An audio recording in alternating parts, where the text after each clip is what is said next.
దేవుని యొక్క మహా ఉన్నతమైనటువంటి కృపను బట్టి గడిచినటువంటి దినానికి ఒక ప్రత్యేకమైనటువంటి విషయాన్ని మనం అందరం కూడా నేర్చుకోవడానికి, తెలుసుకోవడానికి దేవుడు కృప అందించాడు.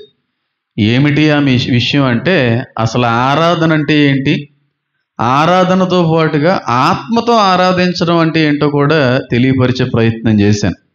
ఒక అమ్మగారు కూడా ఫోన్ చేసి, నేను ఎప్పటి వరకు చేసేటువంటిది ఆరాధనని నాకే తెలియలేదండి మీరు చెప్పేంత వరకు అని చెప్పి ఎంతగానో కన్నీళ్ళు విడిచింది. అలాగే మనకు సంబంధించిన ఫాలోవర్స్లో కూడా కొంతమంది చాలా ఆనందించారు ఆ విషయాన్ని బట్టి. ఈరోజు కూడా మీ మధ్యకి ఒక ప్రత్యేకమైనటువంటి విషయాన్ని తీసుకురావడానికి దేవుడు కృప అందించాడు. బహుశా ప్రపంచంలో దీని మీద చాలాసార్లు చాలామంది ఎవరైనా మాట్లాడి ఉండొచ్చేమో, కానీ నేను చెప్పేటువంటి విషయం మాత్రం పొరపాటున కూడా ఎవరో మాట్లాడకపోయి ఉండొచ్చు అనేటువంటి ఒక అపరిమితమైనటువంటి నమ్మకం దేవుని యొక్క ప్రేరణ మీద కలిగి ఉన్న కారణాన్ని బట్టి ఈ మాట చెప్తున్నాను తప్ప గర్వంతో నేను ఈ మాట చెప్పలేకపోతున్నాను. కేవలం దేవుని మహింపరుస్తూనే ఈ విషయాన్ని చెప్పడానికి ఇష్టపడుతున్నాను. ప్రకటన గ్రంథంలో ఒక సందర్భం, ఒక సన్నివేశం, లేదంటే ఒక అధ్యాయంలో ప్రత్యేకంగా రాయబడినటువంటి ఒక మాట, ఒక కాంటెక్స్ట్ కనబడుతూ ఉంటుంది. అది చాలామంది చాలా రకాలుగా మాట్లాడి ఉండొచ్చు, కానీ నేను మాత్రం ఎప్పుడు వారితో ఏకీభవించను. ఏంటి ఆ విషయం అంటే, ప్రకటన గ్రంథము 7వ అధ్యాయానికనే మనం చూసినట్టయితే ముద్రింపబడినటువంటి 1,44,000 మంది యొక్క ప్రస్తావన ఆ చోట మాత్రమే రాయబడింది. అంటే వేరే చోట్ల రాయబడలేదా అండి పాస్టర్ గారు అని అడుగుతారేమో. రాయబడింది, కానీ ఇక్కడున్నంత క్లుప్తంగా, ఇక్కడున్నంత క్లియర్గా వేరే అధ్యాయంలో రాయబడినట్టుగా నేనైతే గమనించలేదు.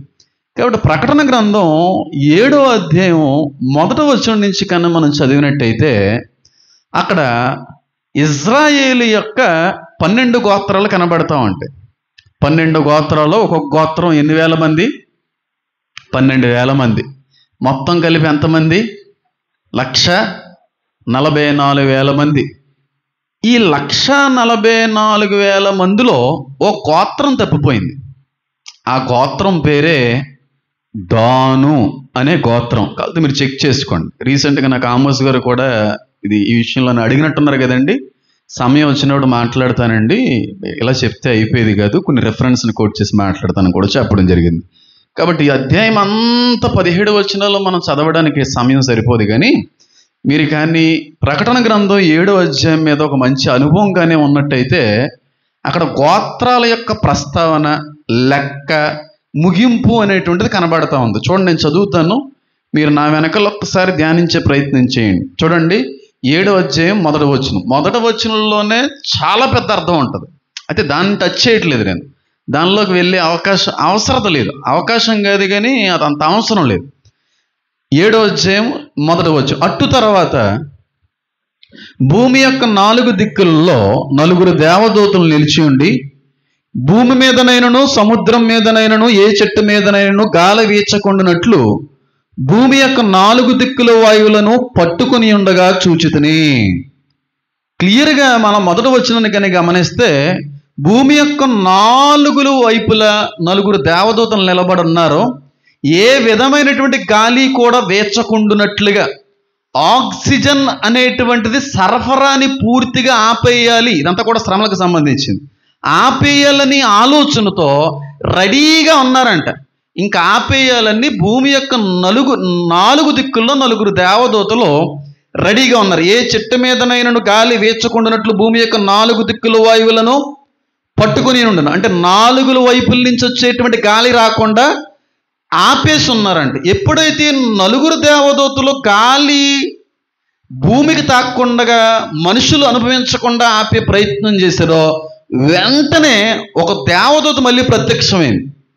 అది పైనుంచి వస్తున్నట్టుగా లేదు, కానీ సూర్యోదశ నుండి పైకి లేచుచున్నదనే మాట కనబడుతుంది. చూడండి, పట్టుకుని ఉండగా చూసి, మరియు సజీవుడగు దేవుని ముద్ర గల వేరొక దూత సూర్యోదయ దిశ నుండి పైకి వచ్చుట చూచితిని. పైనుంచి కిందకి రావట్లేదు. సూర్యుడే ఎక్కడైతే తూర్పు నుండి ఉదయిస్తాడో ఆ సూర్యుడితో పాటుగా మరొక దూత పైకి వస్తున్నట్టుగా కనబడుతుంది. వచ్చి ఆ నలుగురు దూతల్ని ఆపేసింది. ఈ నలుగురు దూతలు భూమి మీద గాలి వీచకుండానట్లుగా వాళ్ళు రెడీ అయిపోయారు. ఎప్పుడైతే రెడీ అయిపోయారో ఇంకో దేవదూత వచ్చి ఆగిపోండి అని ఒక్కసారి ఆపేసింది. అప్పుడు ఆ పని చేయకండి అని చెప్పి తర్వాత ఆ మాట అన్నటువంటి మాట ఏంటంటే, భూమికిని సముద్రమునకును హాని కలుగు చేయుటకై అధికారం పొందిన నలుగురు దూతలతో ఈ దూత మేము మా దేవుని దాసులను వారి నొసలయందు ముద్రించు వరకు భూమికైనను సముద్రమునకైనను చెట్లకైనను హాని చేయవద్దని ఎలా చెప్పిందంటే చాలా గట్టిగా చెప్పింది అని ఉంది. అంటే ఇది 1290 రోజు నుంచి మొదలయ్యేటువంటి శ్రమలు అన్నమాట. ఎప్పుడైతే నిషిద్ధమైనటువంటి వస్తువు మందిరంలో పెట్టబడుతుందో అక్కడి నుంచి 1335 రోజులు కనిపెట్టుకోవాలి. ఈ 1335 రోజుల్లో ఎదురే మహాశ్రమలకు ముందు ఈ దేవదూత నలుగురు దేవదూతలకు ఇస్తున్నటువంటి ఆజ్ఞ ఏంటంటే, ఇంకా కాదు, దేవుని ఏర్పాటులో ఉన్నటువంటి వ్యక్తులను ముద్రించేంత వరకు మీరింకా పని చెయ్యకండి అంటుంది. అంటే అప్పుడే వాళ్ళు రెడీగా ఉన్నారు, కానీ దేవదూత వచ్చి ఆపింది. హోల్డ్ ఆన్, ఇంకా కంగారు పడకండి, ఇంకా ముద్రించబడవలసిన వాళ్ళు ఉన్నారు. చూడండి, మేము మా దాసులను వారి నొసలయందు ముద్రించే వరకు భూమికైనను సముద్రమునకైనను చెట్లకైనను హాని చేయవద్దని. అంటే వాళ్ళని దాచిపెట్టేంత వరకు కూడా రెండో శ్రమ అనేది మొదలు కాదు అనే విషయం ఇక్కడ మనకు అర్థమవుతుంది. ఎవరో ముద్రించబడిన వారు అని ఆలోచన చేస్తే కింద వచనం నుంచి చూడండి, 4వ వచనం. మరియు ముద్రింపబడిన వారు లెక్క చెప్పగా వింటును. ఎంతమంది ఉన్నారో ఆ ముద్రించబడిన వారి యొక్క లెక్కలంత, వాళ్ళ కౌంట్ ఎంత అంటే చూడండి చెప్పిన. మరి ముద్రింపబడిన వారు లెక్క చెప్పగా వింటును. ఇశ్రాయేలు గోత్రములన్నిటిలో ముద్రింపబడిన వారు 144,000 మంది. యోధా గోత్రంలో ముద్రింపబడిన 12,000 మంది, రూబేను 12,000 మంది, గాదు 12,000 మంది, అషేరు 12,000 మంది, నఫ్తాలి 12,000 మంది, మనష్షే 12,000 మంది, షిమ్యోను 12,000 మంది, లేవి 12,000 మంది, ఇస్సాకారు 12,000 మంది, జెబులూను గోత్రంలో 12,000 మంది, ఏసేపు గోత్రంలో 12,000 మంది, బెన్యామీను గోత్రంలో 12,000 మంది ముద్రింపబడిరి. అక్కడ మనం చూస్తే అందరూ ఉన్నారు. 12 గోత్రాలు అక్కడ కనబడుతున్నాయి. 2 గోత్రాలు మిస్ అవుతుంటాయి. ఒకటి దాను, 2 ఎఫ్రాయిము. ఎఫ్రాయిము ఏసేపు గోత్రంలో ఇమిడిపోయింది. వాళ్ళు బయట నుంచి రాయలేదన్నంత మాత్రం కాదు, కానీ ఏంటి ఏసేపు గోత్రంలో ఇమిడిపోయింది. కానీ ఏసేపుకు కానీ దానుకు కానీ సంబంధం లేదు. ఈ గోత్రాల్లో కానీ మీరు చూసినట్టయితే దాను గోత్రం కనబడట్లేదు. అంటే ముద్రించబడిన 144,000 మందిలో మిస్ అయిన గోత్రం ఏంటి చెప్పాలి? దాను అనే గోత్రం మిస్ అవుతా ఉంది. ఈ దాను ఎందుకు మిస్ అవుతుంది? 144,000 మంది ఎందుకు ప్రత్యేకంగా ముద్రించబడ్డారో అనే దానికంటే కూడా ముందుగా ఈ 144,000 మందిని చాలామంది బైబిల్ పండితులు క్రైస్తవ సంఘము అని అంటూ ఉంటారు. క్రైస్తవ విశ్వాసుల వాళ్ళు అని అంటూ ఉంటారు. నేను అన్నాం, ఎందుకంటే క్లియర్గా అక్కడ రాయబడింది ఏ గోత్రాలకు సంబంధించిన వారు ఉంది, ఇజ్రాయేలీల యొక్క గోత్రాలకి సంబంధికులు అని రాయబడి ఉంది. ఇప్పుడు ఈ దాను 144,000 మందిలో లేరు. ఈ 144,000 మంది ఎవరంటే ఇజ్రాయేలులో నుండి క్రీస్తుని తెలుసుకొని తన సొంత రక్షకునిగా అంగీకరించినటువంటి యూదులు. ఇప్పుడైతే యూదులు అంగీకరించలేదు, శ్రమల కాలంలో అందిస్తారు. నిషిద్ధమైన వస్తువు పెట్టిన తర్వాత పరుగులు పెట్టే సమయానికి తెలిసిపోతుంది యేసే నిజమైన దేవుడని. ఆ శ్రమల్లో యేసుక్రీస్తు ప్రభువారిని సిలువకు అప్పచెప్పింది మేమే అనేటువంటి పశ్చాత్తాపంతో ఆయనే దేవుడు అని అంగీకరించిన ఇజ్రాయేలీలు 144,000 మంది. వీళ్ళు యూదులు, లోకస్తులు కాదు, అన్యులు కాదు, క్రైస్తవులు అంతకంటే కాదు. ఎందుకంటే క్లియర్గా రాయబడింది. 144,000 మంది ఎందుకు తర్వాత రోజు మాట్లాడతాను, ఎప్పుడన్నా దాని గురించి మాట్లాడే ప్రయత్నం చేస్తాను. కానీ ఈ గోత్రాలలో దాను అనే గోత్రం మిస్ అయిందా లేదా? దాను గోత్రం కాదా? యాకోబు నుంచి వచ్చినటువంటి 12 మంది కుమారుల్లో దాను ఒకడు కాదా? మరి దాను గోత్రం యొక్క ప్రస్తావన అనేక సందర్భాల్లో లేఖనాల్లో ఉన్నప్పటికీ దాను గోత్రాన్ని దేవుడు ఎందుకు విడిచిపెట్టాడు, దాను గోత్రాన్ని దేవుడు ఎందుకు కాపాడడానికి ఇష్టపడలేదు, వాక్యం వింటారా దయించి, దాను గోత్రాన్ని దేవుడు ఎందుకు ముద్రించకుండా కట్ చేసి పాడేశాడు అనేది ఈరోజు మనం మాట్లాడుకోబోయేటువంటి విషయం. మీరు వెతకండి, దాను ఉందా అక్కడ? ఉందా? చాలామంది పండితులు మహా గొప్ప భక్తులు అంటారు, యాంటీ క్రైస్ట్ అనేవాడు దాను గోత్రం నుండే వస్తాడు, వాడొస్తే గోత్రం అంతటినీ కూడా అలా కట్ చేయడం తప్పు కదా, ఎవడో ఒకడు వచ్చాడని చెప్పి మిగతా వాళ్ళందరినీ కూడా అలాగే సెపరేట్ చేసి కట్ చేయడం అనేది కరెక్ట్ కాదు. అది కొంతమంది అలా అంటూ ఉంటారు. ఎంతమంది, నేను 2 ప్రశ్నలు అడుగుతాను, మీ యొక్క అభిప్రాయం దేని మీద ఉందని తెలుసుకోవడానికంటే.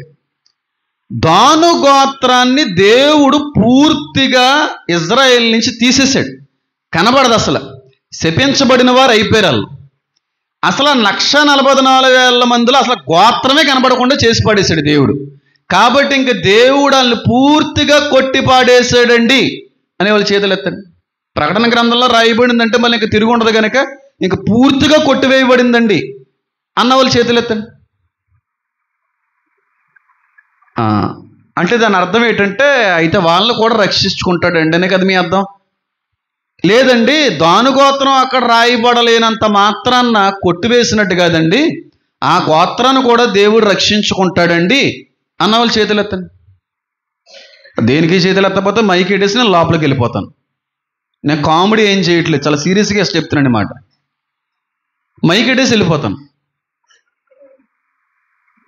దాను గోత్రానికి ఇంక అవకాశమే లేదు, కృపే లేదు, దేవుడు వాళ్ళని కట్ చేసి పాడేశాడు అనడం వల్ల చేతులు ఎత్తండి, సరిగ్గా ఎత్తండి చేతులు. ఎందుకని ఏం అడగను నేను, ఎందుకని మిమ్మల్ని అడిగితే నేను ఎందుకు ఎక్కడ, మీరే పాస్టర్లు అయిపోతారు కదా. ఎత్తండి. కట్ చేశాడంటే ఇంక కట్ చేసినట్టే. ప్రకటన గ్రంథంలో ఉన్నది తీసినా లేనిది కలిపినా ఈ గ్రంథంలో ఉన్న తెగుళ్ళన్నీ వాడి మీద వచ్చేస్తాయి. కాబట్టి అది పూర్తిగా కట్ చేయబడింది కనుక వాళ్ళకి అవకాశమే లేదు, కట్ చేయబడ్డారు అనే వాళ్ళు చేతులు ఎత్తండి. ఇంత క్లియర్గా చెప్తున్నాను. ఇప్పుడు చేతులు ఎత్తని వ్యక్తులు ఉన్నారు కదా, వాళ్ళు అడుగుతున్నాను, వాళ్ళు 100% రక్షించబడ్డారండి, కేవలం ఒక రాయబడలేదు మాత్రమే అన్న వాళ్ళు చేతులు ఎత్తండి. చేతులు ఎత్తండి. 2 అడుగులకి చేతులు ఎత్తకపోతే నేను చాలా సీరియస్గా నేను రియాక్ట్ అవుతాను. రక్షించబడతారంటే చేతులు ఎత్తారు కదా, వీళ్ళు తెలివైన వాళ్ళు. రక్షించబడరండి అని చెప్పి ముందే కట్ చేసేవాళ్ళు అని తెంగరోళ్ళు, నిజంగా చెప్తున్నాను. కానీ మీరు జెన్యూన్ ఫెలోస్, ఫస్ట్ చేతులు ఎత్తున్నారు. సెకండ్ వాళ్ళు చాలా తెలివైన వాళ్ళు, వాళ్ళకంటే తెలివైన నేను. ఎలా రక్షించబడతారని మీరు చెప్తున్నారు? ఒక రిఫరెన్స్ చూపించండి, దానికి సమాధానం ఉండదు. నా దగ్గర తెలివి ప్రదర్శన. సరే, మీ అభిప్రాయాన్ని మీరు చెప్పారు. అంటే నేను లాక్లు వేస్తాడు, ఏదో జిమ్మిక్కులు ఉంటాయి అని కొంతమంది కూడా అలాగ జరిగిస్తామంటారు. దానికంటే అసలు దాను ఎవరో మీకు తెలుసా? దాను గోత్రం వరకు మీకు ఎందుకు? దాను ఎవరో తెలుసండి అన్న వాళ్ళు చేతులు ఎత్తండి ఒకసారి. యాకోబు ఎంతమందికి తెలుసు? యాకోబు యొక్క 12 కుమారులలో 12 మంది గోత్రకర్తలలో ఒక గోత్రకర్త దాను. ఎవడి ఈ వ్యక్తి అంటే, రాహేలు ఉందో చూడండి, రాహేలు అక్క చెల్లెలు, రాహేలు యొక్క పని మనిషి బిల్హా, బిల్హాకి పుట్టినోడు దాను. అర్థమైందా? ఎంతమందికి అర్థమైందని చెప్పి ఆదికాండం చదివితే 35 చదివి మీకు తెలిసిపోతుంది, అంతా అవసరం లేదు, లాంగ్ అయిపోతుంది.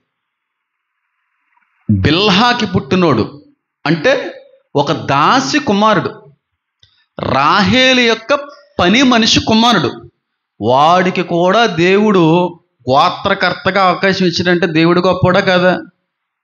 గోపి సనాతన సేనని పచ్చిబూతులు తిడతా ఉంటాడు ఆయన. సిగ్నేచర్ స్టూడియోస్లో కూడా వాళ్ళు నాకు ఫోన్ చేసి ఇచ్చినప్పుడు ఆయనతోనే మాట్లాడాను. ఆ వ్యక్తి ఎక్కువగా మాట్లాడుతుంటాడు. ఏమన్నా వాళ్ళే కదా, కరుణాకర్ సుగ్నా గారు, లలిత్ కుమార్ గారు కూడా మాట్లాడుతుంటారు. ఏమనంటే, యేసుక్రీస్తు ప్రభు వారి దేవుడైతే ఆయన వంశావళుల్లో వ్యభిచారులు ఉన్నారు కదండి, తామరు, యోధ వీళ్ళందరూ భయంకరమైన వ్యభిచార సంబంధమైన వంశంలో పుట్టినోడు దేవుడు ఎలాగవుతారండి అంటున్నాడు. అదే దేవుడు గొప్పతనం అయ్యా బాబు అన్నాడు అంటున్నాను నేను. వాక్యం కూడా అదే చెప్పింది. దాని గురించి మాట్లాడదు ఎప్పుడైనా, ఇప్పుడు అవసరం లేదు. అయితే ఈ బిల్హా కొడుకు పేరు దాను. ఈ దాను గోత్రం నుంచి వచ్చిన వాళ్ళ పేర్లే, సంతానం పేరే, సమాజం పేరే దానియేలు అని పిలుస్తూ ఉంటారు. డానైట్స్ అని పిలుస్తూ ఉంటారు. దానియేలు కాదు, దానియేలు ఆ జాతి నుంచి వచ్చిన వాళ్ళు అన్నమాట. అయితే యాకోబు గారు 12 కుమారుల్ని జాగ్రత్తగానండి, చచ్చిపోయేటువంటి ఇంకా మరణ దశకు వచ్చేటువంటి సమయానికి దైవ చిత్తానుసారంగా ఒక్కొక్కరిని ఒక్కో రకమైన రీతిలో ప్రవచనాత్మకంగా దీవించి పంపించాడు. అవునంటారా కాదంటారా? ఒక్కొక్క కొడుకుని ఒక్కో రకమైన రీతిలో దీవించాడు, ప్రవచించాడు, పంపించారు. ఇలాగ 12 మందిని కొడుకుల్ని కుమారుల్ని దీవించినటువంటి సంఘటన ఆదికాండం 49వ అధ్యాయంలో కనబడుతుంది. ఒక్కొక్కరిని ఒక్కో రకంగా దీవించాడు. కానీ దానుని ఎలా దీవించాడో, దానుని ఏ విధంగా ప్రవచించాడు అనేది మనం తెలుసుకుంటే ఇక్కడి నుంచి ఎందుకు కొట్టివేయబడ్డారు అనేది అర్థమవుతుంది మనకి. ఓకేనా? ఒకసారి ఆదికాండం 49వ అధ్యాయము, ఆదికాండం 49వ అధ్యాయము 16-17 వచనాలు. అలా కొడుకులందరినీ దీవించుకుంటూ వెళ్తాడు. దానును దీవిస్తాడు. ఆ దీవెనలో పాజిటివిటీ ఉంటుంది, నెగిటివిటీ కూడా ఉంటుంది. మంచిగా ఉంటుంది, చెడు కనబడుతూ ఉంటుంది. చూడండి 16వ వచనం, 49-16. యాకోబు యొక్క 12 మంది కుమారుల్లో ఒక కుమారుడైన దానుని ఏ విధంగా ఆశీర్వదిస్తున్నాడు తండ్రి. 49వ అధ్యాయం 16-17 వచనాలు. ఆ పైన అంతా చూడండి, కింద అంత వేరే వేరే గురించి రాయబడి.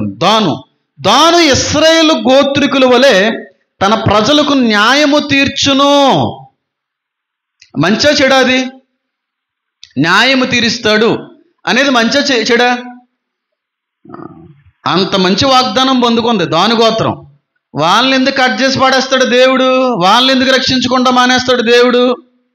కొంతమంది అంటున్నారులే, మనకెందుకు. కానీ ఇశ్రాయేలు గోత్రములలో తన ప్రజలకు న్యాయం తీర్చేవాడు దానే. న్యాయాధిపతుల్లో ఒక న్యాయాధిపతి దాను గోత్రానికి సంబంధించినాడు. ఎవరైనా చెప్పాలి, చెప్పండి. సంసోను దాను కదా? ఏంటి దాను గోత్రం కదండి? ఆయన న్యాయాధిపతిగా పనిచేయలేదా? ఆ ప్రవచనం నెరవేరిందా లేదా? ఆ వాగ్దానం నెరవేరిందా లేదా? ఇది నెరవేరింది. రెండోది 17వ వచనం, దాను త్రోవలో సర్పముగాను దారిలో కట్లపాముగాను ఉండును. అది గుర్రపు మడిమెలు కరుచును, అందువలన ఎక్కువవాడు వెనుకకు పడును. ఒకసారి ఏమో ఈ దాను గోత్రాన్ని న్యాయాధిపతిగా నిలబడతాడని దీవించాడు. రెండోసారికి వచ్చేటప్పటికి ఇదే దాన్ని సర్పముతోనూ కట్లపాముతోనూ పోల్చాడు. పోలిస్తే సరిపోదును, అది కరుచును, ఎక్కువవాడు వెనకకి పడును అనే మాట కనబడుతుంది. ముందుకు కాదు, ప్రక్కకు కాదు, వెనకకు పడును. ఎంత లోతైన అర్థం ఉందంటే, ఒక్క మాటలో అంత లోతైన అర్థం ఉందండి. ఇది నేను దేవుని ప్రేరేపణ నుంచి గ్రహించినటువంటిదే, అందులో సందేహం లేదు. ఒకసారి పొగుడుతున్నాడు, మంచి మాట్లాడుతున్నాడు కొడుకు కోసం, ఒకసారి మాత్రం చెడు మాట్లాడుతున్నాడు. ఏమని? దారిలో మార్గములో సర్పము వలె కట్లపాము వలె పొంచి ఉండి గుర్రపు డెక్కలను వాడు కరుచును, దాని మీద ఎక్కువాడు వెనుకకు పడును అనే మాట కనబడుతుంది. ఇది నెగిటివ్ షేడ్ కనబడుతుంది దానిలో. ఎందుకు ఈ మాట రాయబడింది అని అంటే, కట్లపాము వలె సర్పం వలె రాయబడిన దాన్ని అందరూ అనుకుంటున్నట్టుగానే అది కరెక్ట్ కాదు. అంటే వాళ్ళతో నేను ఏకీభవించట్లేదు. అంటే ఈ 12 గోత్రాలలో ఎక్కువగా దేవుడి నుంచి తప్పిపోయి విగ్రహారాధనకి మూలకర్తలుగా అయిపోయింది దాను సంతానమే. ఇశ్రాయేలు 12 గోత్రాల్లో నుండి విగ్రహారాధికులుగా మారిపోయింది. ఇంకా భయంకరమైన విగ్రహారాధికులుగా, విగ్రహారాధనకి సెంటర్ పాయింట్గా మారింది ఎవరంటే చెప్పాలి, ఈ దానే. ఏటి? దేవుని స్వకీయ జనాంగమై ఉండి, యాకోబు యొక్క కుమారుల్లో ఒక కుమారుడై ఉండి, గోత్రకర్తలలో ఒక ప్రాముఖ్యమైన గోత్రకర్త ఉన్నవాడు సంతానం విగ్రహారాధికులుగా మారిపోయారు. విగ్రహారాధనకి కేంద్రంగా మారిపోయింది. ఎవరి సంతానం? దేవుడు అని శపించాడు. నేను ఒకసారి చిన్న చూపిస్తాను. రాజుల గ్రంథం, మొదటి రాజుల గ్రంథం,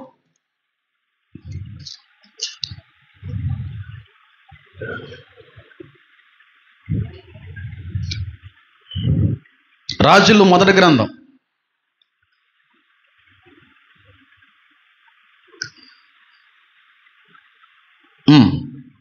చదువుతున్నా చూడండి. 12వ అధ్యాయం.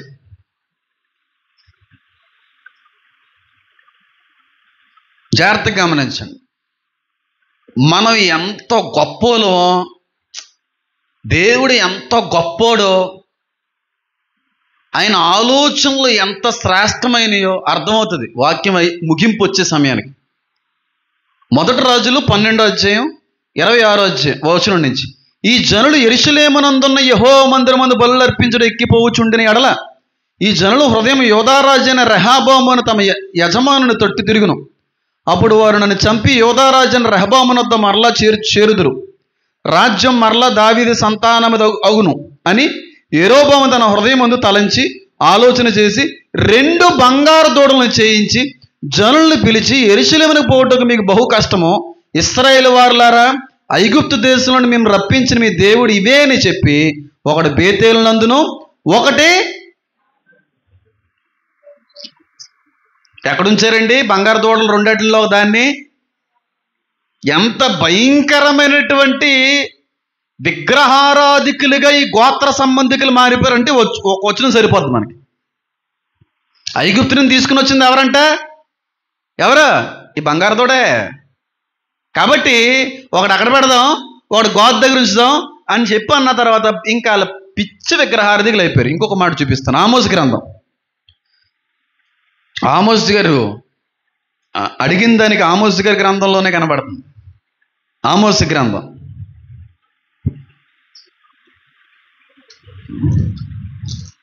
8వ అధ్యాయం. ఈ 2 రెఫరెన్సెస్ని నేను కోట్ చేసి దాని ఉద్దేశాన్ని, దాని వెనకాల ఉన్న ఆంతర్య అర్థాన్ని మీతో నేను పంచుకునే ప్రయత్నం చేస్తాను.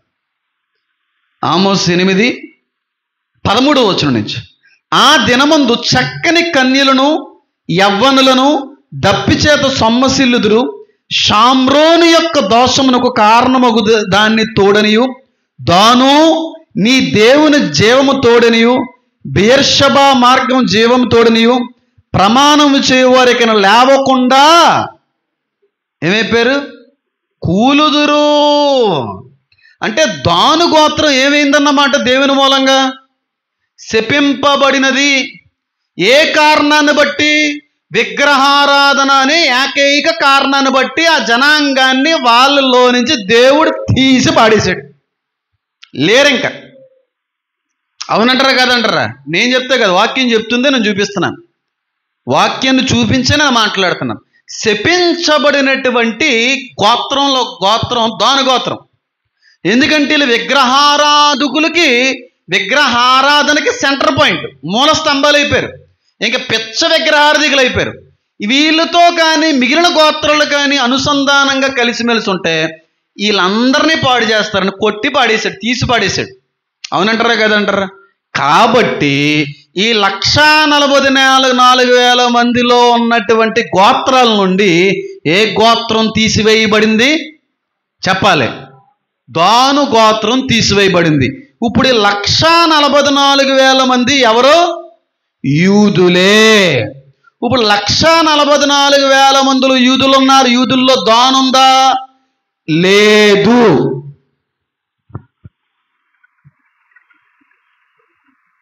లేదు.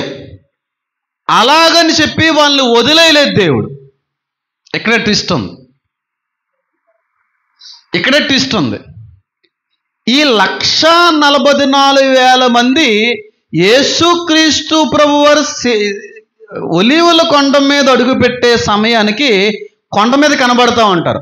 ఈ కొండ మీద కనబడేటువంటి ఇజ్రాయేల్ గోత్రాలు ఉన్న ఈ 1,44,000 మందిలో దాను గోత్రానికి సంబంధించిన వాళ్ళు లేరు, కానీ వారు కూడా రక్షించబడతారు. వాళ్ళెవరు? దాను గోత్రం ఎవరికి సంబంధించింది? దాను గోత్రం నుంచి బయటకొచ్చిన జనాంగం ఎవరు? ఇలాంటి ఎన్నో విషయాలు మీతో ఈరోజు నేను పంచుకోవడానికి ప్రయత్నం చేస్తాను. దానికంటే ముందుగా దేవుడు ఖచ్చితంగా వాళ్ళని కాచి కాపాడతాడని ఎట్టి పరిస్థితుల్లో కూడా రుజువుపరచడానికి నేను ఒక వచనం చూపిస్తాను. దాన్ని బట్టి మీకు ఇంకా బాగా అర్థం అవడానికి అవకాశం ఉంటుంది. అది యెహెజ్కేలు గ్రంథం తీయండి ఒకసారి. యెహెజ్కేలు, ఇది వాక్య బైబిల్ పేపర్ తిరగదు, ఇది బేగా. యెహెజ్కేలు 48వ అధ్యాయం, 48వ అధ్యాయం, యెహెజ్కేలు 48. గోత్రముల పేర్లు ఇవి. దానియేలుకు ఒక భాగము. ఎవరికండి? దానియేలుకు ఒక భాగం. మొట్టమొదటగా ఎవరికి స్థానం ఇస్తున్నాడు దేవుడు? దానియేలుకి.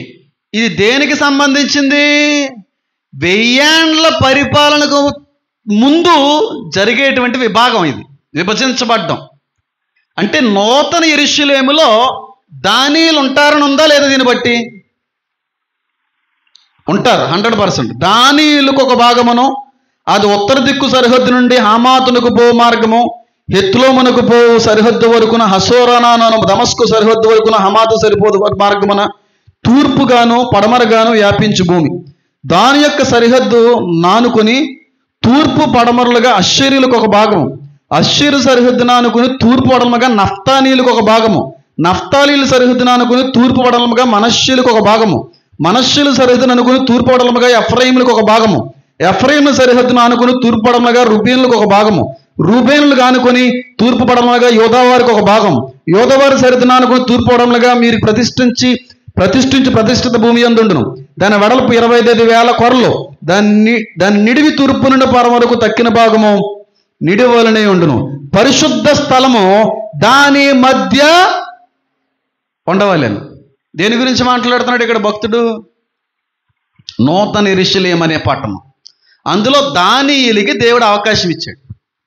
1000 ఏండ్ల పరిపాలన ప్రారంభ దశలో విభాగాలు జరుగుతాయని చాలాసార్లు చెప్పాను. సెపరేషన్ అనేది జరుగుతుందని. కాబట్టి నూతన యెరూషలేములో దానియేలు ఉన్నారంటే వాళ్ళని దేవుడు ఖచ్చితంగా రక్షించడనే కదా దాని అర్థం. వాళ్ళని విడిచిపెట్టలేదనే కదా దాని అర్థం. కానీ ఒక మాట చెప్తున్నాం చూడండి, ఎంత దేవుని స్వకీయ జనాంగమైనప్పటికీ కూడా విగ్రహారాధన జోలికి వెళితే దేవుడు వాళ్ళని ఏం చేశాడో తెలుసా? ప్రక్కన పెట్టేశాడు. దేవుని స్వకీయ జనాంగమైన ఇశ్రాయేలీయులనే విడిచిపెట్టని దేవుడు. మరి అన్యుల్లో నుంచి కొనుక్కోబడినటువంటి మనల్ని దేవుడు విడిచిపెడతాడా? క్రైస్తుల్ని 100% శ్రమకాలానికి అప్పచెప్పి తీరతాడో. కొన్ని 100 రెఫరెన్సులు నేను చూపించగలను. శ్రమకాలంలో సంఘస్థులు, అది కూడా అందరూ కాదు, మార్పు లేని, మారు మనసు లేని, నిజమైన క్రైస్తవ జీవిత అనుభవాలు లేని వారు కూడా విడవబడతారు. ఎవరు అంటే ప్రకటన గ్రంథం సెలవిస్తూ ఉంది, విగ్రహారాధికులను అబద్ధికులందరూ మండుచున్న అగ్నిగుండములో. నేను మళ్ళీ చెప్తున్నాను ఏమాట, క్రైస్తువులు అనేటువంటి పేరు సంపాదించడం ఈజీయే, క్రైస్తువుడుగా బ్రతకడం కష్టం. మేం క్రైస్తవులు వండి అని చెప్పుకోవడం చాలా ఈజీయే, క్రీస్తుని వెంబడించడం చాలా కష్టం. 12 గోత్రాల్లో ఒక గోత్రానికి సంబంధించిన వారిని చెప్పుకోవడం చాలా ఈజీ అనిపించింది దానికి. కానీ విగ్రహారాధన జోలికి వెళ్ళారు, కట్ చేసి శ్రమలకు అప్పచెప్పేసాడు. చిన్న పిల్లలారా చెప్పండి, విగ్రహముల జోలికి ఎంత చెప్పినా ఎంతమంది క్రైస్తవుల్లో ఇంకా లోక సంబంధమైనటువంటి ఆచార వ్యవహారాలని జరిగించే వాళ్ళు లేరంటారు. పౌలు గారు ఏమంటున్నారు? మీరు లోక మర్యాదను ఆచరింపవద్దు. క్రైస్తవుల్లోనే వీళ్ళందరూ దానియులే, దాను గోత్రానికి సంబంధికులే. ఒక పక్కన మందిరానికి వచ్చేస్తూ ఉంటారు, ఒక ప్రక్కన అమావాస్య పౌర్ణమి చూసుకొని ఏదన్నా మొదలెడతా ఉంటారు, ఒక ప్రక్కన వచ్చి మందిరంలో బల్లపుచ్చుకుంటూ ఉంటారు, విధవరాలు వస్తే దారి తప్పుకుంటూ ఉంటారు, ఒక ప్రక్కన అందరికంటే గొప్పగా ఆరాధన చేస్తూ ఉంటారు, అందరికి మించిన ప్రార్థనాపరులుగా కనబడుతూ ఉంటారు. చేసేవన్నీ కూడా అన్ని సంబంధమైన ఆచార వ్యవహారాలే. దానిలే మీరందరూ కూడా మీరు శ్రమలలో విడవబడతారు. చేస్తే నిక్కచ్చైన ఖచ్చితమైన భక్తి చేయండి, లేదా ఆయన్ని విడిచి ప్రక్కకు పోండి. ఆయన మిమ్మల్ని విడవక మునుపే. ఏది ఎక్కడ కనబడుతుంది? క్రైస్తవ్యం విశ్వాసానికి కర్త అయిన యేసు వైపు మాత్రమే. చూచుచూ పరిగెట్టమన్నాడే, చూచుచూ నడవమన్నాడే. కానీ మీరు విశ్వాసం క్రీస్తు వైపు చూస్తున్నారు, లోక సంబంధమైనటువంటి ఆచార వ్యవహారాల పైన కూడా ఉంచుతున్నారంటే మీరు పూర్తిగా మీ దృష్టిని ఆయన మీద ఉంచలేకపోతున్నారు. నిజంగా చెప్తున్నాను ఈ మాట, నేను మీ మేలు కోరి చెప్తున్నాను. నేను దేవుని యొక్క రాకడ గడియలు చాలా దగ్గరగా ఉన్నాయి. ఆయన యొక్క రాకడ గుర్తులన్నీ కూడా నెరవేరుతున్నాయి, సూచనలన్నీ కూడా నెరవేరిపోతూ ఉన్నాయి. ఆ నెరవేరేటువంటి సమయంలో మీకు అర్థం కావలసిన సంఘం ఎత్తబడేటువంటి కాలం సమీపించింది. ఆ విడవబడేటువంటి గుంపులో మీరు ఉండకూడదని మీరు ఫీల్ అయినా నేను మాట చెప్పాల్సి వస్తుంది. నేను మళ్ళీ చెప్తున్నాను, సకసక క్రైస్తవ్యంలో కొనసాగేవారులారా, మీకు 7 సంవత్సరముల శ్రమలు తప్పవు. నా సంఘంలో ఉన్న వాళ్ళు ఎవరన్నా ఉన్నా సరే, కొత్త సంవత్సరంలోకి వెళ్ళిన తర్వాత మొట్టమొదటిగా మోకాళ్ళు ఇవ్వవలసిన క్రైస్తవులే పంచాంగాన్ని ఓపెన్ చేస్తున్నారు. ఈ సంవత్సరం మన జాతకం ఎలాగుంది, మన రాశి ఫలాలు ఎలాగున్నాయి, మన నక్షత్ర బలం ఎలా కనబడుతుంది, ఈ సంవత్సరం ఆదాయం ఎంత ఉంది, వ్యయం ఎంత ఉంది అన్నట్టుగా ఒకవైపుని బైబిల్ తిప్పుతూ మళ్ళీ పక్కన పంచాంగ పుస్తకాలు తిప్పువారులారా, మీకు శ్రమలు తప్పవు. సంఘం ఎత్తబడే క్రమంలో మీరు ఎత్తబడరు, మీరు విడవబడతారు. ఇది దేవుని మనిషిగా నేను ప్రకటిస్తున్నాను, హెచ్చరిస్తున్నాను. ఈ మాటను బట్టి నేను సకసక క్రైస్తవ్యం చేయవారు ఎత్తబడరు. పూర్తిగా దేవుని యందు విశ్వాసం ఉంచిన వారు తప్ప లోక మర్యాదను ఆచరించే ఏ ఒక్కరైనా శ్రమలలో విడవబడక తప్పదు. అన్యులైనా ఎంతో కొంత క్షమిస్తాడేమో, వాళ్ళ హృదయంలో దేవుడికి స్థానం ఇచ్చి బ్రతికే వాళ్ళనైనా దేవుడు చేర్చుకుంటాడేమో, కానీ ఆయన వెలుపటి నుంచి మీరు లోపల లేనిపోని కార్యకలాపాలు జరిగిస్తున్న వారైతే, ఆచార వ్యవహారాలని మీ హృదయాల్లో పెట్టుకున్న వారైతే మిమ్మల్ని మాత్రం ఖచ్చితంగా విడిచిపెట్టాయన. మీకు దెబ్బలు ఎక్కువ ఉంటాయని ఉంది బైబిల్లో, వాళ్ళకి దెబ్బలు తక్కువ ఉంటాయి. ఎందుకో తెలుసా? మీకు తెలిసి తప్పు చేశారు, వాళ్ళు తెలియక తప్పు చేశారు. తెలిసి తప్పు చేసినోడికి దెబ్బలు ఎక్కువగా ఉంటాయని వాక్యం సెలవిస్తూ ఉంది. చేస్తే సరైన భక్తి చేయండి, చివరి దినాల్లో అయినా సరే, రాకడ దినాల్లో అయినా సరే. అంతేగాని ఆదివారం శుక్రవారం అయితే బైబిల్ పట్టుకుని మిగిలిన రోజు మధ్యాహ్నం భోజనం చేసి పంచాంగం పుస్తకాలు తీసి ఓపెన్ చేసి చదివే క్రైస్తవులకు దేవుడు అవసరం లేదు. అమావాస్య పౌర్ణములు ఆచరించేటువంటి వ్యక్తులకి దేవుడు అంటే అవసరం లేదు, దేవుడికి వాళ్ళంటే అవసరం లేదు. ఏ ప్రయాణం కంటే కూడా ముందుగా ఆ రోజు ఆ గడియ చూసిన తర్వాతే ప్రయాణం మొదలుపెట్టి వారులారా, మీకు శ్రమ. చివరికి ఆపరేషన్ చేయించుకోవాలన్నా మంచి చెడు చూసి మొదలెడుతున్నారు. నాకు తెలియపోవచ్చులే, ఆయన కనులకు ఏదైనా మరుగైనది ఏదన్నా ఉందా? నాకు చెప్పడా, బయలుపరచడా సేవకుడికి? విశ్వాసులకి ప్రత్యేకమైనటువంటి అనుభవాలు సేవకులకు దేవుడు ఇవ్వలేదా? ఎంతమంది ఉన్నారు మీరు అలాగా? ఇచ్చిన వాహనం ఏమో దేవుడిది, ప్రార్థన పాస్టర్ గారి వాహనాన్ని చెయ్యాలి. అయ్యి బాబు ఇంకా ఏమే పాస్టర్ గారు చూడకపోయినావు, నిమ్మకాయ తొక్కిచ్చే ముందా టైర్ కింద ఒక కొబ్బరికాయ కొట్టి పడితే పోయింది కదా, చూసొస్తారేంటి? మీరు వెళ్తారా దేవుని రాజ్యానికి? వెళ్తారు. ఎప్పుడో తెలుసా? సంఘం ఎత్తబడే లోపు మీరు మారితే వెళ్తారు, లేదంటే సంఘంలోనే సగం మంది విడవబడతారు. నేను చెప్పగలను, ఎందుకంటే వాక్యం చెప్తుంటే మొక్కలన్నీ దించేసుకుని నా కోసం కదా ఈ పినాయిల మొహం గడు అత్తమాటలు ఇలాంటి వాక్యాలు పట్టుకుని వస్తాడు అన్నట్టుగా కూడా చూస్తున్నారు కొంతమంది. నేను కాదు పినాయిల మొహం గండి, మీరే పినాయిలు అయిపోతారు. రేపు రోజున బాతులను గడిగేస్తారు, మీతో ఆడు చేయించేస్తాడు పని. చాలా ఇబ్బంది పడతారమ్మా. తాతయ్య గారు అమ్మతో అన్న మాట, అమ్మ ఆయన ఒక నమ్మకం, ఆయన ఒక ఆశ, దేవుని యొక్క రాకడలో అందరికంటే కూడా ముందుగా ఎత్తబడే సంఘంగా మనం ఉండాలి. అంటే ఇదే మొట్టమొదట ఎత్తబడతానే కదా, అంత ఖచ్చితంగా కట్టబడి ఉండాలి ఆయన వచ్చే సమయానికని. అదే మాట నేను సేవకు వచ్చేటప్పుడు మా అమ్మగారు చెప్పి పంపించారు. బాబు, నా తండ్రి గారు చెప్పిన మాట, నా తండ్రి గారు సంపాదించిన ఆత్మలని నీ చేతికి అప్పచెప్తున్నాను, వాటి యొక్క బాధ్యత నీదే. దేవుని గొర్రె పిల్ల సంఘాన్ని, మా నాన్నగారి యొక్క కష్టాన్ని, ఆయన చెమటోర్చి కష్టపడినటువంటి ఈ ఆస్తిని నీకు అప్పచెప్తున్నాను నేను, జాగ్రత్త. ఒక్క ఆత్మ నశించిపోయిన లెక్కలో చాలా భయంకరంగా ఉంటాయని చెప్పి పంపించింది మా అమ్మ. నేను అందుకే ఇన్ని విధాలుగా మార్చడానికి, కట్టడానికి ప్రయత్నం చేస్తున్నా. అన్నిటిలోనే మార్పు కనబడుతుంది, కానీ లోక సంబంధమైన ఆచార వ్యవహారాల్లో మార్పు కనబడట్లేదు మన సంఘంలో. మరి నాకు ఎందుకు అర్థం కావట్లేదు? బంధువులు అన్ని సంబంధమైనటువంటి జీవితాల్లో ఉన్నారనా, లేకపోతే ఈయన అగ్రకులాలకు సంబంధించిన వారనా? మరి ఏ కారణాలు బట్టో మనకైతే తెలియట్లేదు, కానీ ఇంకొనో కూడా లోక సంబంధమైన ఆచారాల్లో కొనసాగుతున్న దేవుని గొర్రె పిల్ల సంఘ విశ్వాసులారా, దేవుడు హెచ్చరిస్తున్నాడు, మీకు శ్రమ రాబోతుంది. ఎట్టి పరిస్థితుల్లో కూడా మిమ్మల్ని ఆయన సన్నిధిని చేర్చుకోవడం గుర్తుపెట్టుకోండి. 12 మంది గోత్రకర్తలు స్వకీయ జనాంగంగా పిలువబడుతున్న ఇజ్రాయిలీల్లో ఉన్న విగ్రహారాధికుల్ని దేవుడు దేనికి అప్పచెప్పాడు? శ్రమలకు అప్పచెప్పేశాడు. నిన్నెలా విడిచిపెడతాడు అనుకుంటున్నావు? అన్యుల్లో నుంచి కొనబడిన దానివి.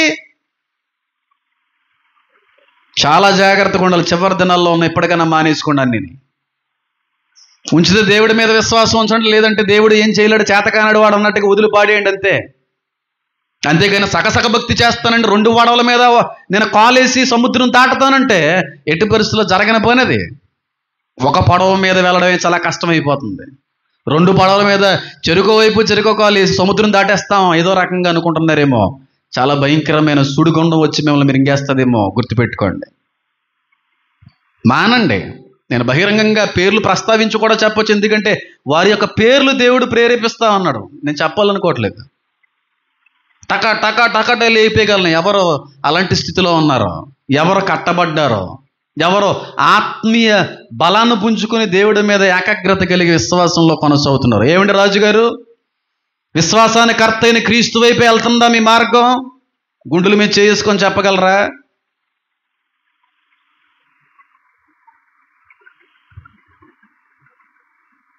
అదేంటి, హేమన్ బాబు గారు ఇంటి దగ్గర ఉన్నారు కదా, హైదరాబాద్లో ఉన్నారు కదా అని అనుకుంటున్నారా? దేవుడు మిమ్మల్ని ఎంతో ప్రేమిస్తున్నాడండి, గుర్తుపెట్టుకోండి మాట. ఆయన ఇస్తేనే ఏదన్నా మన చేతికి వచ్చేది. ఇలా మాట్లాడుకుంటూ పోతే చాలామంది ఉన్నారేమో, గుర్తుపెట్టుకోండి. మాట్లాడి బ్యాడ్ చేయడం నా ఉద్దేశం కాదు.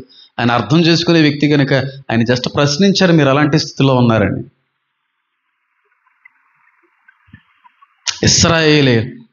ఇశ్రాయేలీల్లోనూ ఉన్న విగ్రహారాధికుల్ని దేవుడు ఏం చేసి పడేసాడు? శ్రమలకు అప్పచెప్పేశాడు. మీరు తప్పించబడతారని మీరు అనుకుంటున్నారా? ఆ శ్రమల్లో నుంచి మీరు విడిపించబడతారని మీరు అనుకుంటున్నట్టయితే మాత్రం భయంకరమైనటువంటి పరిస్థితుల్లో తప్పకుండా మీరు అందరూ పడిపోతారు. అందులో ఏ విధమైన సందేహం లేదు. మారండి. నా సంఘంతో మాట్లాడుతున్నాను, నేను ఎంతో ప్రేమించిన అభిమానించేటువంటి నా ఫాలోవర్స్తో మాట్లాడుతున్నాను. ఒకవేళ మీలో కూడా సకసక భక్తి చేసే వాళ్ళు ఉంటే మారండి అమ్మా. దేవుని రాకళ్ళు మీరు ఎట్టి పరిస్థితుల్లో ఎత్తబడరు.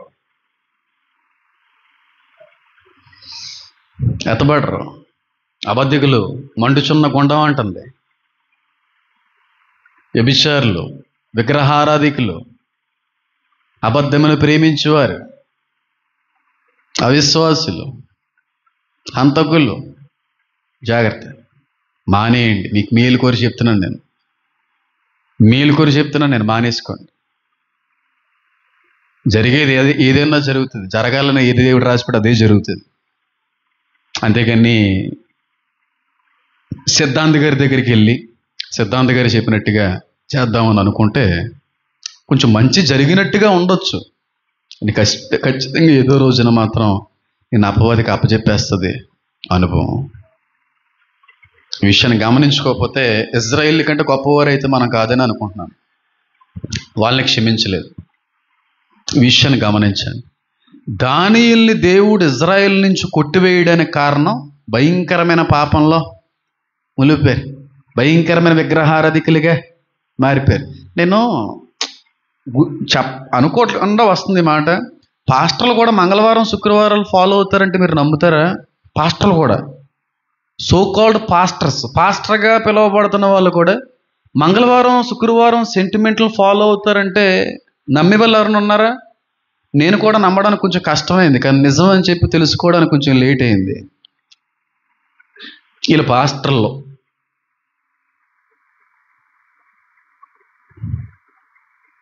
దేవుడిచ్చినటువంటి మందిరం నిర్మాణంలో కూడా నవధాన్యాలు వేసి మందిరాలు కట్టే పాస్టర్లు ఉన్నారు, మీకు తెలుసా?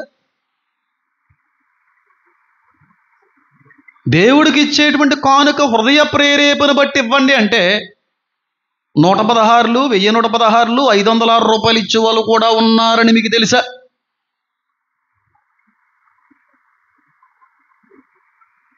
ఎక్కడున్నాయి అనుభవాలు, క్రైస్తవ అనుభవాలు? ఎంత మాట్లాడితే బాగోదు. సరే, దాని గోత్రాన్ని దేవుడు ఏం చేశాడు? కట్ చేశాడు. కానీ 144,000 మందిలో ఉంచలేదు. కానీ వాళ్ళు అక్కడ లేనన్నంత మాత్రాన వాళ్ళు రక్షించబడలేదు అని కాదు. ఎందుకంటే యెహెజ్కేలు గ్రంథాన్ని బట్టి మనకు అర్థమవుతుంది, వాళ్ళకు ప్రధానమైన భాగం ఉంది, వాళ్ళు ప్రత్యేకమైన స్థానం ఇచ్చాడు. పరిశుద్ధమైనటువంటి స్థలముకి అటు ఇటు ఉన్నటువంటి భాగంలో ఒక భాగం వీళ్ళు పొందుకోగలిగారు. ఓకేనా? ఇంకొక చిన్న క్లారిఫికేషన్ ఇచ్చి నేను ముందుకు వెళ్ళే ప్రయత్నం చేస్తాను. ఈ 144,000 మంది ఇజ్రాయిలీలే, అందులో దాను లేదు అని ప్రూవ్ చేయడానికి ఒక మాట. ప్రకటన గ్రంథం 14వ అధ్యాయం, నేను ముగిస్తాను, చూసుకోండి. 14వ అధ్యాయం చూడండి. మరియు నేను చూడగా ఇదిగో ఆ గొర్రె పిల్ల సియోను పర్వతం మీద నిలవబడి ఉండెను. ఆయన నామమున, ఆయన తండ్రి నామమున నొసలు యందు లిఖింపబడి ఉన్న 144,000 మంది ఆయనతో కూడా చెప్పాలి ఏం చేయబడ్డారు? ఉన్నారో. ఎవరిల్లో?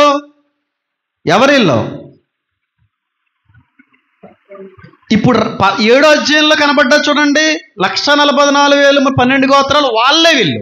దాని లేదు ఇందులో. ఎక్కడున్నారు? ఏ పర్వతం మీద ఉన్నారు? సియోను పర్వతం మీద. సియోను పర్వతం మీదకి ఆయన అడుగు పెడతాడు. ఈయన అడుగు పెట్టే సమయానికి ఏ పర్వతం మీద ఉన్నారు వీళ్ళు? ఇజ్రాయేల్ దేశంలో ఉన్న పర్వతం మీద ఉన్నారు. అంటే ఎవరు వీరు? ఇజ్రాయేలీలా, బయట దేశస్తులా? చెప్పాలి. మరి వీళ్ళు క్రైస్తవులు అంటారేట్రా బాబు మీరు? ఏ పర్వతం మీద, ఏ దేశంలో వాళ్ళు అక్కడ రెడీగా ఉన్నారో. బయట దేశం వాడు వచ్చి ఇజ్రాయిల్లో చేరి ఆ పర్వతం మీద ఉంటాడా?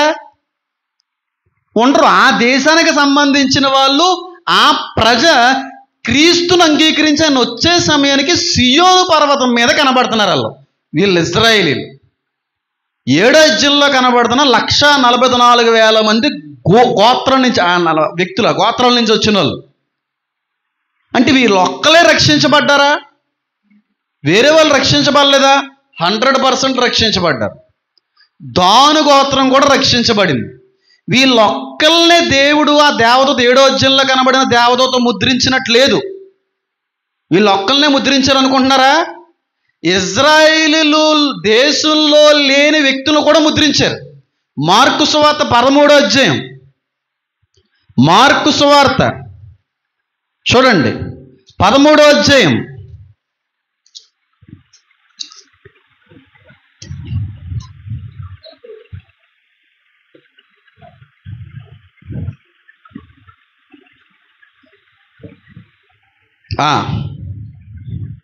ఇప్పుడు మీకు మంచి క్లారిఫికేషన్ వచ్చేస్తుంది. 13వ అధ్యాయం 24. ఆ దినములలో ఆ శ్రమ తీరిన తరువాత, ఏ శ్రమ? 1335 దినాలు ఆఖరి మహాశ్రమలు తీరిన తర్వాత చీకటి సూర్యుని కమ్మును, చంద్రుడు తన కాంతినీయుడు, ఆకాశం నక్షత్రములను, ఆకాశమందుల శక్తులు కదింపబడును. అప్పుడు మనుష్య కుమారుడు మహాప్రభావంతోను మహిమతోను మేఘారుడై వచ్చుడు చూచుదురు.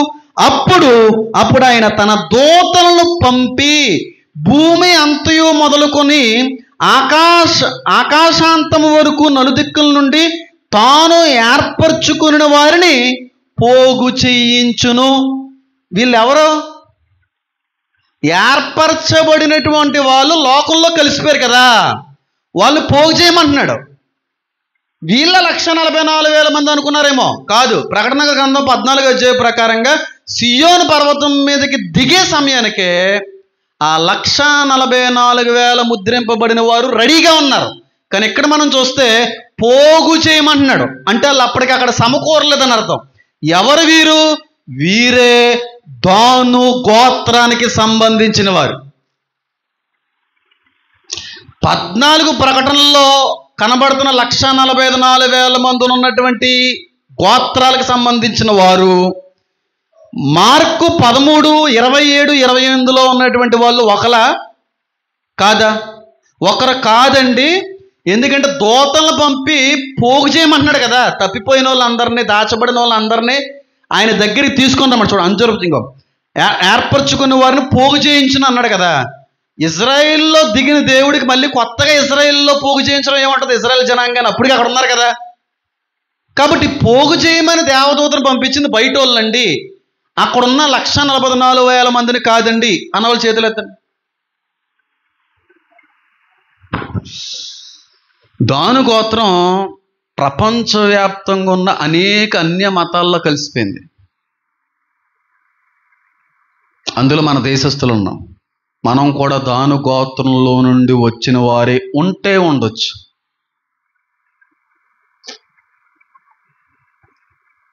కొట్టివేయబడిన గోత్రమే కానీ విడవబడిన గోత్రం కాదు, రక్షించబడిన గోత్రం.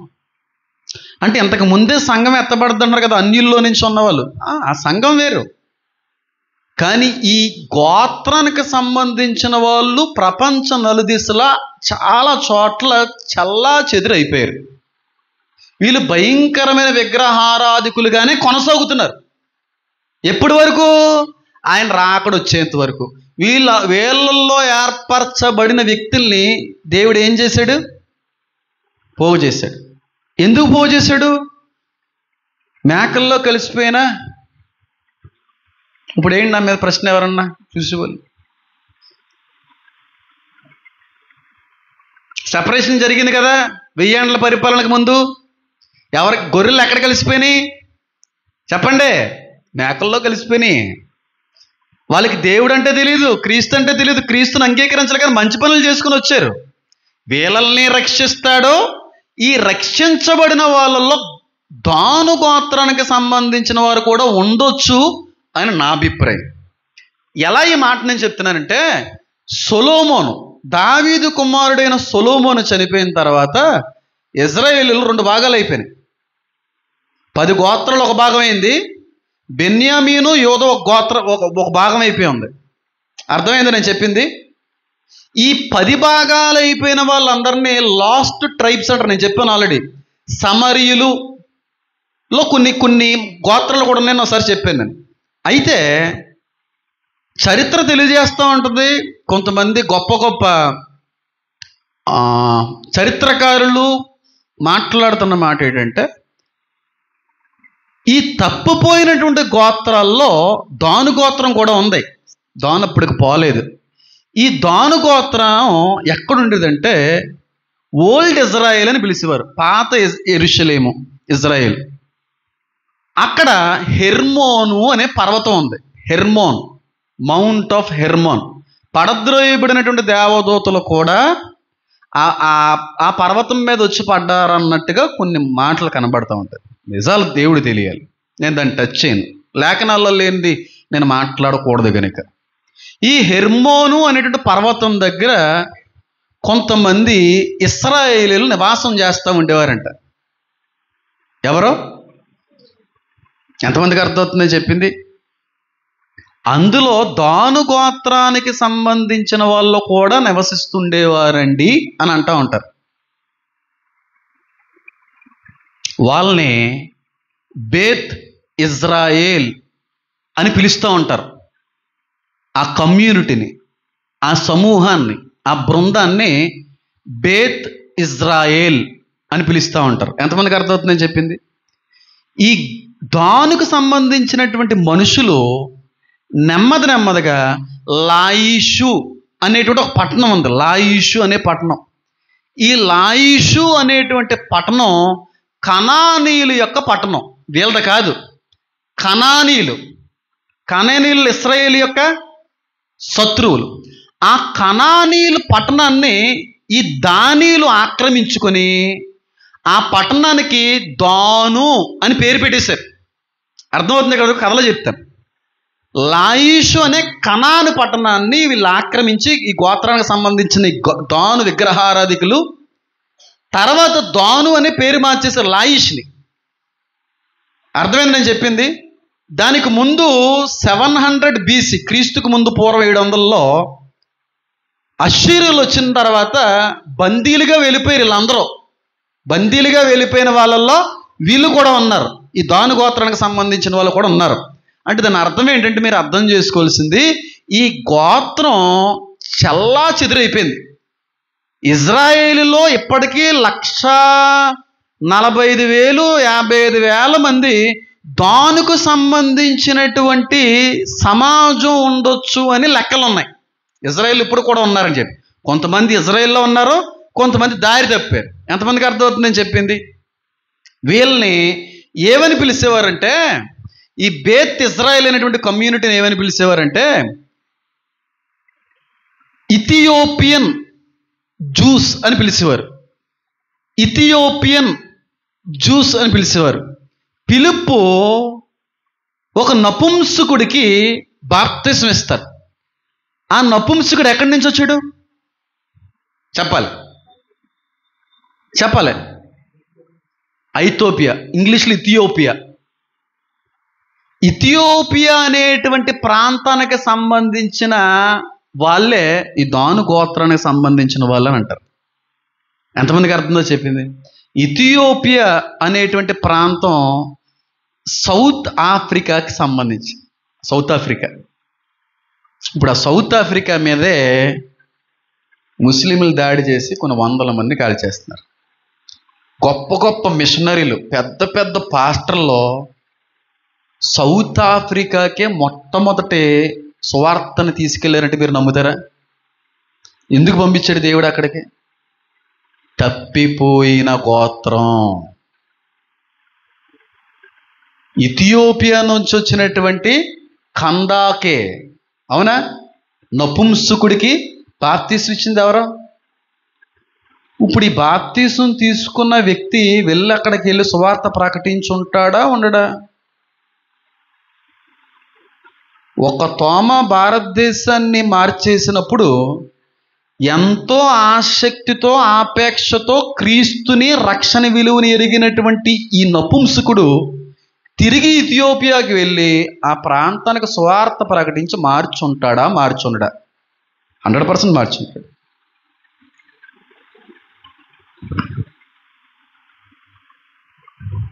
ఎంతమందికి అర్థమవుతుంది?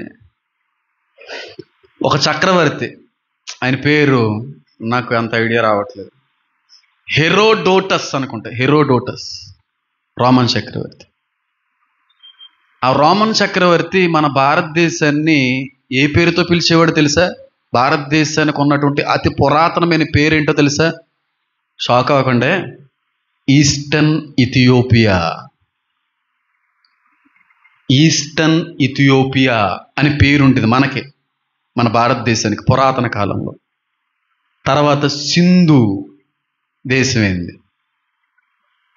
అహశ్వరేషు పారసీక రాజ్యంకి ఆ భాషలో సా లేదు, సా అనే అక్షరం లేదు. కాబట్టి బైబిల్లో సింధు దేశాన్ని కాస్త హిందూ దేశం అని రాశారు. వాళ్ళకి సా అనే అక్షరమే లేదు. అర్థమవుతుందా అందరికీ? అయ్యగారు, మన దేశానికి ఒకానొక సమయంలో ఉన్నటువంటి పేరు ఈస్టర్న్ ఇథియోపియా. ఎందుకు పేరు పెట్టారంటే, చక్రవర్తి ఇక్కడ ఉండేటువంటి జనాంగం బ్లాక్గా ఉండేవారంట, నల్లగా ఉండేవారంట. వాళ్ళ కాంప్లెక్షన్ బట్టి, వాళ్ళ ఫేషియల్ కలర్ను బట్టి ఆ పేరు పెట్టారు అని వార్తలు ఉంటాయి. కాబట్టి ఈ దాను అనేటువంటి గోత్రం బేత్ ఇజ్రాయేల్ కమ్యూనిటీగా పిలువబడేది. వాళ్ళని ఇథియోపియన్ జ్యూస్, ఐథియోపియా యూదులు అని పిలుస్తూ ఉంటారు. ఇప్పుడు ఆ ఐథియోపియా యూదుల్లో దాను గోత్రం కూడా ఉంది, మిగిలిన గోత్రాలు కూడా ఉండొచ్చు. ఈ యూదులు ప్రపంచవ్యాప్తంగా చెల్లా చెదురు అవ్వలేదంటారా? తోమాని భారతదేశానికే దేవుడు ఎందుకు పంపించాడు? ఇన్ని దేశాల్లో, ఇన్ని వేలుతో లెక్క పెట్టుకునే ఇన్ని దేశాలు ఉన్నా భారతదేశానికే దేవుడు ఎందుకు పంపించాడు? ఈ దేశాన్ని ఆయన ప్రేమిస్తున్నాడు. ఈ ప్రజలు ఆయన ప్రజలు, నమ్మినా నమ్మకపోయినా. చరిత్ర చాలా తక్కువే చెప్తున్నాను, ముందులా చెప్పట్లేదు నేను, ఎందుకంటే అందరికీ అర్థం కాకపోవచ్చు.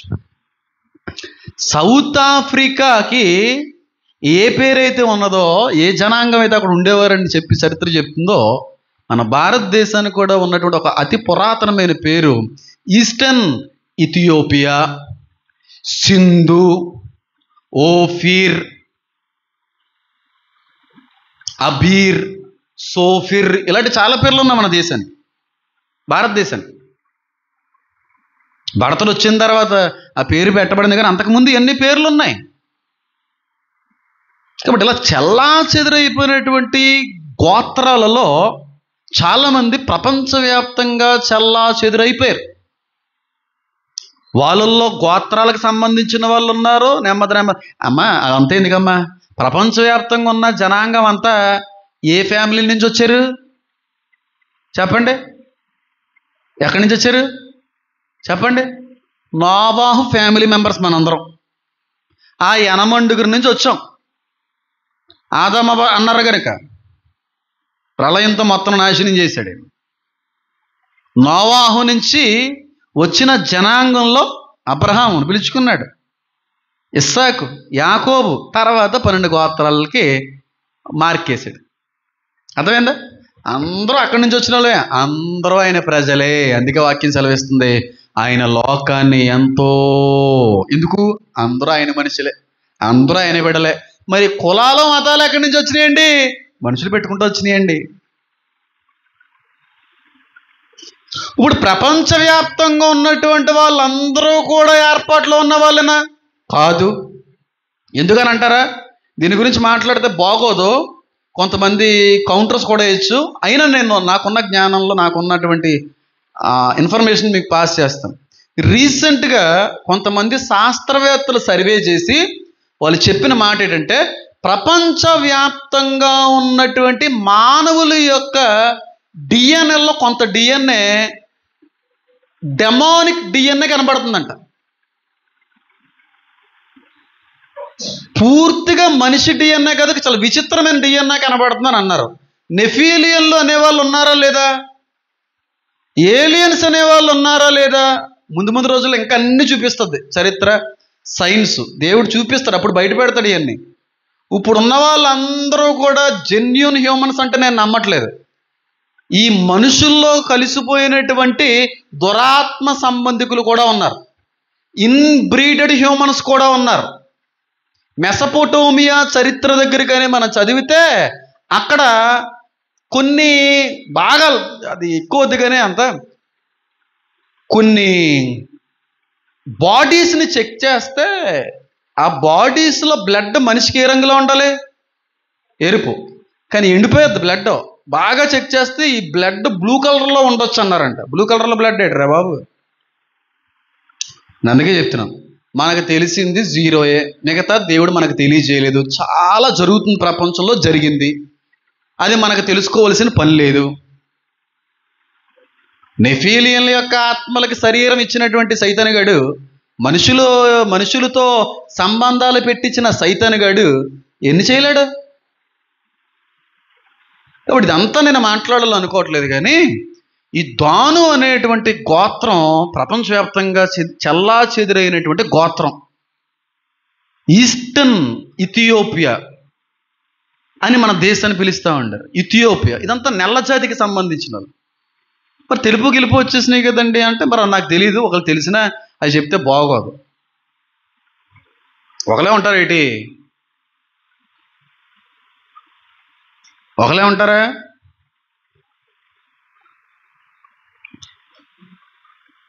ఇస్సాకు ఎంతమంది పిల్లలు? ఇద్దరిలో ఒకడు ఎర్రగా ఉన్నాడా నల్లగా ఉన్నాడా? తెలుపు అమెరికా నుంచి రాలేదు, ఇస్సాకు నుంచి వచ్చింది. ఎన్ని మాట్లాడతారు అందరూ ఏమైపోతారో నాకు తెలీదు. ఏ కలర్లో ఉన్నారు సార్ ఆయన? ఎర్రగా ఉన్నాడంటే దాని అర్థం ఏంటండి? ఏమో, నోవాహు గారు నలుపు ఉండి ఆవిడ గారు తెలుపేమో, అవన్నీ మనకు తెలియదు కదా. మన యాన్సిస్టర్స్ నుంచి కూడా కలర్ అనేటువంటి డిఫరెన్షియేషన్ అనేది ఉంది. ప్రాంతాలుగా విభజించబడింది ప్రపంచవ్యాప్తంగా. ఏ విధంగా అంటే రంగును బట్టి కూడా ప్రత్యేక అయ్యారు కొంతమంది మనుషులు. సంస్కృతి సాంప్రదాయాలను బట్టి కూడా గుంపులుగా వెళ్ళిపోయారు కొంతమంది. ఈ కలర్లు అంతా ఇక్కడ ఉండాలి, ఆ కలర్లు అక్కడ అలా ఉండాలి, ఇలాగ చాలా కారణాలు ఉన్నాయి దానికి. కాబట్టి మనకి ఇక్కడ మార్కు 13లో ఉన్నట్టుగా భూమి అంతం మొదలుకొని ఆకాశం అంతం వరకు నలుదిక్కుల నుండి తాను ఏర్పరచుకున్న వారిని కూడా ఇజ్రాయేల్కి తీసుకొస్తున్నాడు యేసయ్య. ఇజ్రాయేల్కి రప్పిస్తున్నాడు యేసయ్య. వీళ్ళందరూ ఇజ్రాయేల్ దేశానికి సంబంధించిన వారు కాదు, బయట వాళ్ళు. ఈ వేలల్లో కూడా దాను గోత్రానికి సంబంధించిన వాళ్ళు ఉండొచ్చు అని నేను ఉండొచ్చు అని. ఎంతమందికి అర్థమైంది నేను చెప్పింది? అర్థమవుతుందని నేను చెప్పింది. కాబట్టి భారతదేశంలో కూడా యూదులు ఉన్నారు. ఎప్పటి నుంచి? సొలొమోను కంటే కూడా ముందు నుంచి భారతదేశంలో యూదులు ఉండేవారు. తోమా గారు రాక ముందు నుంచి యూదులు భారతదేశంలో ఉన్నారు. అందుకే నెతన్యాహు ఇజ్రాయెల్ ప్రధాని మోడీ గారిని ప్రక్కన నిలబెట్టుకుని అన్న మాట తెలుసా? మాకు భారతదేశానికి ఉన్న బంధం కొన్ని వేల సంవత్సరాల నుంచి ఉంది. మా ఇద్దరి యొక్క ఫ్రెండ్షిప్ చాలా వేల సంవత్సరాల నుంచి ఉంది. అది ఇప్పటికీ కొనసాగుతూ తర్వాత రోజుల్లో కూడా కొనసాగుతూ ఆయన చెప్పాడు. ఎందుకు? వాక్యం తెలుసు ఆయనకి. సొలొమోను భారతదేశానికి నెమళ్ళని, గంధపు చెక్కలని, వజ్రాలని, సాంబ్రాన్ని కొనుక్కొని రండ్రా అని పంపించాడు సొలొమోను. ఎక్కడికి? ఓఫిర్ అనే ప్రాంతానికి. ఓఫిర్ అనేటువంటి ప్రాంతం కొంతమంది అరబ్ దేశంలో ఉందంటారు, కొంతమంది ఆఫ్రికాకి సంబంధించిన ప్రాంతం అంటారు, కొంతమంది భారతదేశం అని కూడా అంటారు. మీరేమంటారండి పాస్టర్ గారు, హేమన్ గారు అంటే? నేను భారతదేశం అని అంటాను. ఎందుకు తెలుసా? ప్రపంచ దేశాల్లో ఒక్క దేశంలోనే ఎక్కువ ఒక పక్షి జాతి కనబడుతుంది. ఆ పక్షికి జాతీయ పక్షి అనే అవార్డు కూడా ఉంది, బిరుదు కూడా ఉంది. ఆ పక్షే ఎక్కడికి వచ్చి ఉంటారు? అయితే సొలొమోను గారు ఎక్కడ పంపించుంటారు? ఇక్కడికే. అప్పుడు నుంచి వ్యాపార లావాదేవీలు భారతదేశానికి మనకి ముందు నుంచే ఉన్నాయి. వాళ్ళ జాతి ఇక్కడికే వచ్చారు, తర్వాత కూడా చెదిరిపోయారు. రోమన్లు వచ్చిన తర్వాత యెరూషలేము 2వ దేవాలయాన్ని పడగొట్టిసిన తర్వాత ముస్లింల పరిపాలన వచ్చిన తర్వాత పారిపోయి దేశాల్లోకి వెళ్ళిపోయారు. ఇలా ఈ గోత్రం అనేటువంటిది సురక్షితంగా సంరక్షించబడింది ప్రపంచ నలుమూలలా అంటాను. అర్థమైందా? వాళ్ళందరూ అన్యులు అని నేను అంటాను. బయట వాళ్ళు అన్యుల్లో కూడా బయట వాళ్ళు ఉంటారు, ఈ గోత్రానికి సంబంధించిన కూడా అన్యులే ఉంటారు. ఎందుకు కూడా చెప్తాను, చిన్న క్లారిఫికేషన్ ఇస్తాను, ముగిచ్చేస్తాను 5 నిమిషాల్లో. ఎందుకనంటే ఆదికాండం 49వ అధ్యాయంలో దాను గురించి ఆయన అన్న మాట చూడండి. మీకు బాగా అర్థం అవ్వడానికి చిన్న క్లారిఫికేషన్ ఇచ్చి నేను ఆపేస్తాను.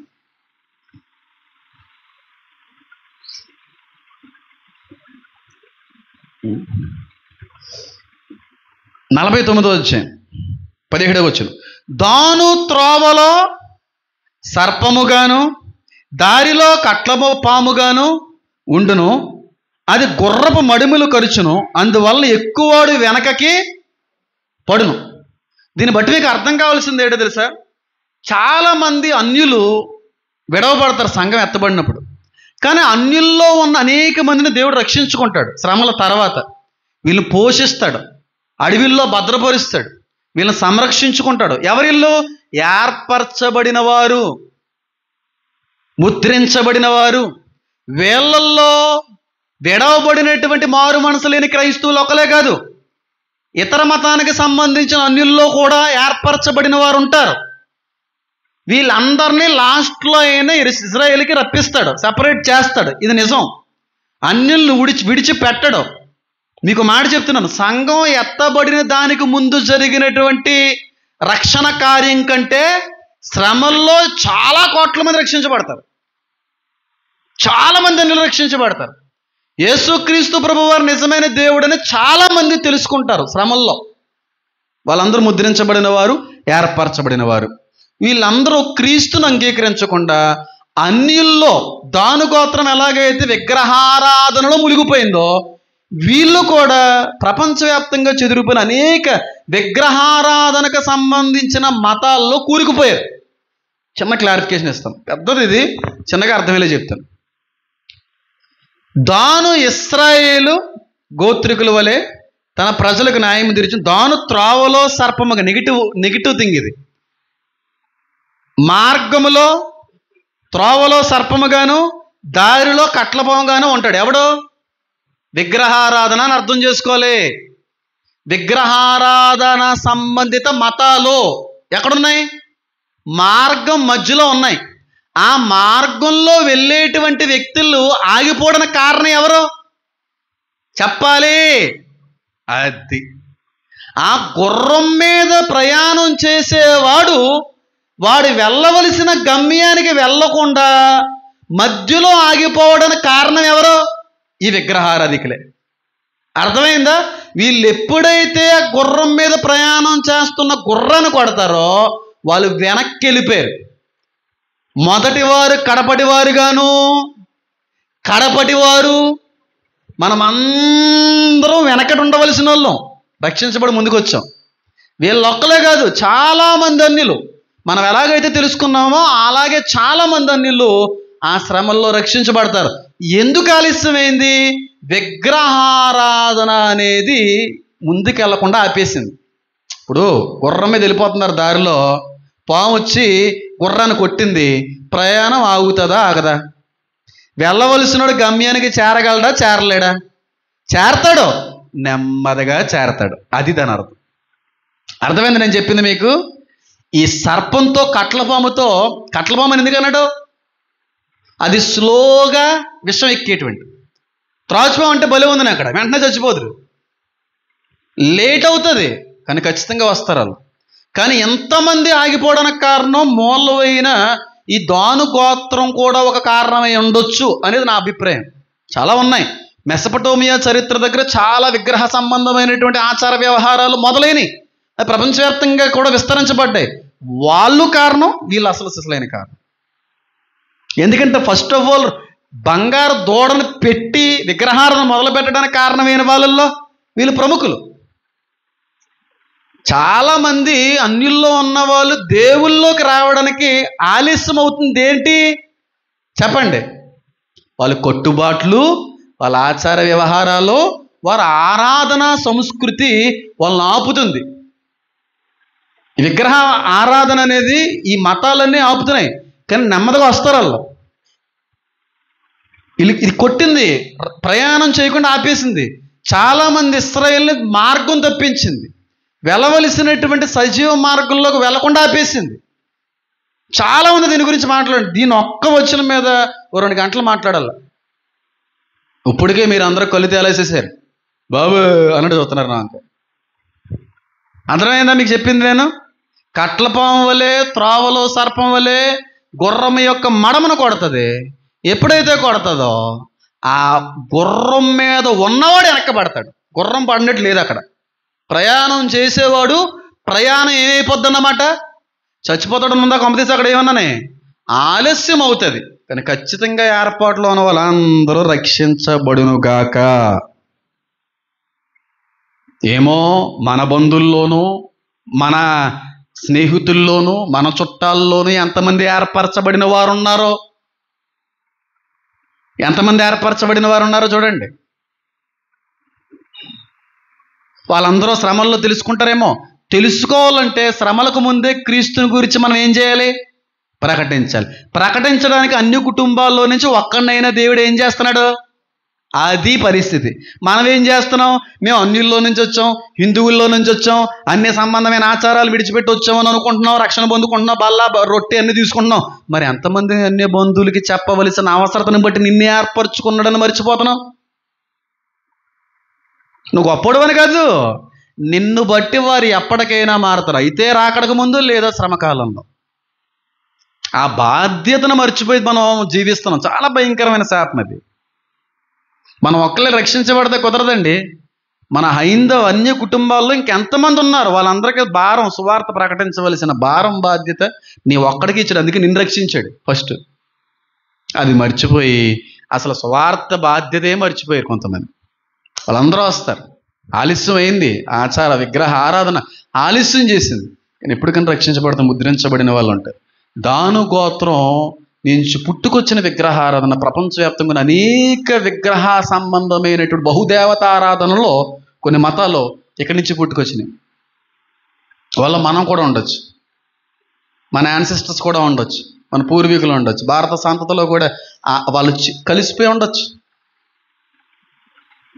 ఎంతమందికి అర్థమైంది నేను చెప్పి? ఆలస్యం అవుతుంది. ఏర్పరచబడిన వారు మాత్రం ఖచ్చితంగా పోగు చేయబడతారు, అందులో సందేహం లేదు. యెహెజ్కేలు గ్రంథం ప్రకారంగా చూస్తే వాళ్ళకి మొదటి భాగం ఇచ్చాడు, వదిలిపెట్టలేదు వాళ్ళని. రండి, నీతిమంతుల యొక్క సహవాసంలో మీరు కూడా పాలుకండి అంటాడు మత్తయి సువార్తలో. వాళ్ళకి ప్రత్యేకమైనటువంటి బహుమానాలు దేవుడు ఇస్తాడు. దేవుడు పక్షపాత అనుకోండి, క్రైస్తవులను ఒకలాగా మరొకరిని మరొకలాగా ప్రేమిస్తాడు కాదు. ఆయన అందరినీ ఏకరీతిగా ప్రేమించున్న దేవుడు.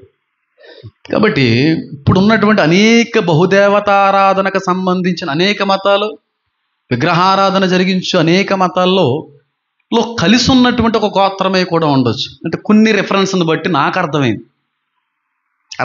144,000 మంది ఇజ్రాయేల్ సేనాయ పర్వతం మీద ఉన్న వాళ్ళు కాదు వీళ్ళు. బయటికి చల్లా చెదిరైపోయిన వాళ్ళు కూడా లాస్ట్ చేసి ఏం చేస్తున్నాడు? దేవదూతను పంపి, హలో అక్కడ అందరూ దాచిపెట్టాం కదా, ఈ శ్రమల్లో దాక్కున్నారు కదా, పోషించాం కదా, వాళ్ళందరం తీసుకురా. అంతకుముందు అన్యుల్లో నుంచి క్రీస్తుని అంగీకరించిన వాళ్ళ సంఘంలో చెప్పండి, ఎత్తబడతాం. ఇది నా అభిప్రాయం.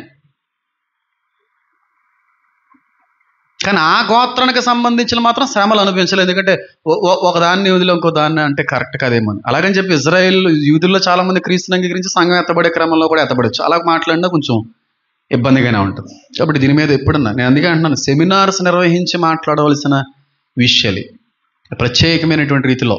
మన ఎవరో ఫోన్ చేశారు, సార్ సెమినార్ అంటున్నారు, ఎప్పుడు ఎక్కడ డేట్ ముందే చెప్పేయండి, నేను పాస్టర్ గారినండి, ఉండిపోతామండి ఎన్ని రోజులు అయినా అక్కడ అని చెప్పి ఆవిడ ఫోన్ చేసి మాట్లాడు. అందరు రెడీగా ఉన్నారు. దేవుడు రాకడ ఆలస్యం అయితే నెక్స్ట్ ఇయర్ ఖచ్చితంగా దాన్ని నిర్వహించాలని ఆ అభిప్రాయం నేను కలిగి ఉన్నాను. ప్రార్థించండి, అందరికీ ఆహ్వానం పలుకుతాం. అది 1 వీక్ ఉంటుందా, 3 daysలోనే మార్నింగ్ ఆఫ్టర్నూన్ ఈవినింగ్ సెషన్స్ పెడతామనేది దేవుడు ఇష్టం. అది కాబట్టి ప్రార్థించండి. కాబట్టి దాను గోత్రం ఏం చేయవలేదు, విడిచిపెట్టబడిందే తప్ప వదిలేయలేదు. వాళ్ళు పూర్తిగా శపించి నాశనానికి అప్పచెప్పలేదు. వారిని కూడా ఏం చేశాడు? రక్షించుకున్నాడు. అక్కడ లేదు, అక్కడ సినాయి పర్వతం మీద ఆ సంబంధికులు లేరు, కానీ ప్రపంచవ్యాప్తంగా చెందినటువంటి వ్యక్తుల్లో ఉంటారు. అలాగే అక్కడ రాయి లేనంత మాత్రాన లేరని కాదు, ఉంటే ఉండొచ్చు కూడా. 144 అంటే 144 లేకపోతే ఏంటి, దీని గురించి కూడా మాట్లాడదు. అవసరం అయితే దేవుడు ప్రేరేపిస్తే ప్రార్థించండి. కళ్ళు మూసుకోండి, ప్రార్థన చేసుకుందాం. నా దేవా, నా తండ్రి.